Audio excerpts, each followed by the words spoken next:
warahmatullahi wabarakatuh. Apa kabar solih-solihah kelas 6? Semoga kalian selalu semangat dan tetap jaga kesehatan. Ingat, di musim corona ini, kalian harus tetap jaga jarak, pakai masker, dan cuci tangan dengan air mengalir dan sabun. Oke, solih-solihah, hari ini kita akan belajar SPDP tentang karya seni tari yang membahas tentang pola lantai. Apa itu pola lantai? Kita akan belajar di sini. Pola lantai adalah pola yang dilakukan oleh seorang penari dengan perpindahan, pergerakan, dan pergeseran posisi dalam sebuah ruang. Jadi, pola lantai ini digunakan oleh penari untuk mengatur tempatnya. Oke ya, jadi fungsi dari pola lantai ini yang pertama yaitu mengatur posisi penari agar lebih terlihat dari posisi mana saja dia bisa terlihat oleh penontonnya. Yang kedua, dengan posisi penari yang sudah teratur, maka memperindah karya seni tari tersebut. Itu tadi dua fungsi adanya pengaturan pola lantai. Selanjutnya, kita harus memperhatikan pembuatan pola lantai. Karena dalam seni tari itu banyak gerakan-gerakan, kita harus memperhatikan pembuatan pola lantai itu. Apa saja ya? Nah, yang pertama yaitu makna pola lantai. Dalam setiap seni tari pasti punya makna-makna tertentu. Begitu juga dengan pola lantainya. Punya makna atau arti tertentu. Harus diperhatikan.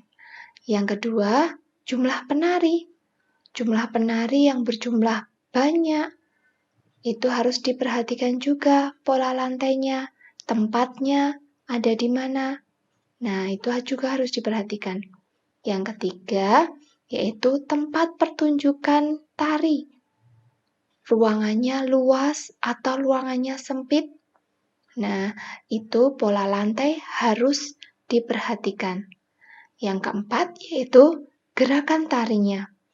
Kalau gerakannya banyak gerakan, butuh tempat yang luas, maka pola lantainya juga harus diberi jarak yang luas.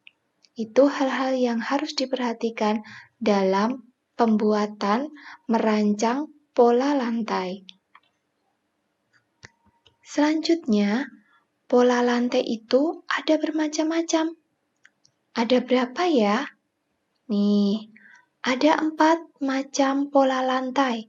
Yang pertama, vertikal, kemudian diagonal, horizontal, dan yang keempat, melengkung.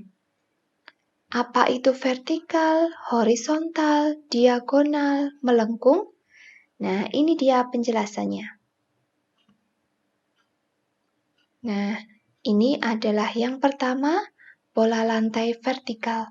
Jadi, para penari akan berbaris ke belakang. Nih, seperti ini.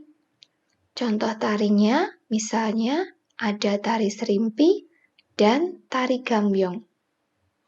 Tapi yang lain masih banyak lagi tari-tari tradisional, tari-tari kreasi baru yang menggunakan pola lantai vertikal. Yang kedua, yaitu pola lantai horizontal. Nih, para penari akan berjajar ke samping, ke kanan dan ke kiri, ke samping kanan dan ke samping kiri. Contoh tarinya yaitu tari saman. Mereka akan berjajar menyamping.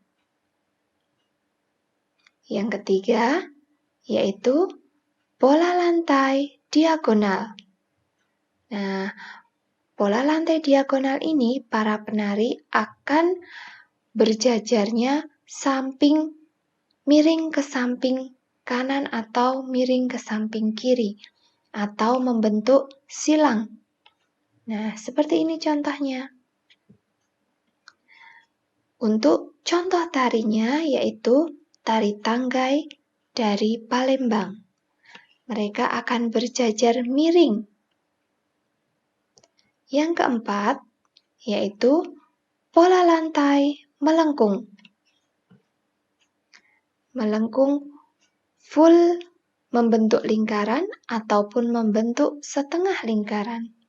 Contoh tarinya ada tari pendet, tari kecak, tari kipas. Nah, ini tari kipas dan tari kecak membentuk satu lingkaran penuh. Kemudian untuk tari pendet, ini membentuk setengah lingkaran. Nah, semua pola lantai tersebut bisa digunakan dalam satu tari. Misalnya, tari pendet menggunakan melengkung dan menggunakan diagonal. Bisa juga tari kipas menggunakan pola lantai melengkung ataupun menggunakan pola lantai horizontal dan lain sebagainya. Tarian tersebut bisa menggunakan berbagai pola, tidak hanya satu pola saja.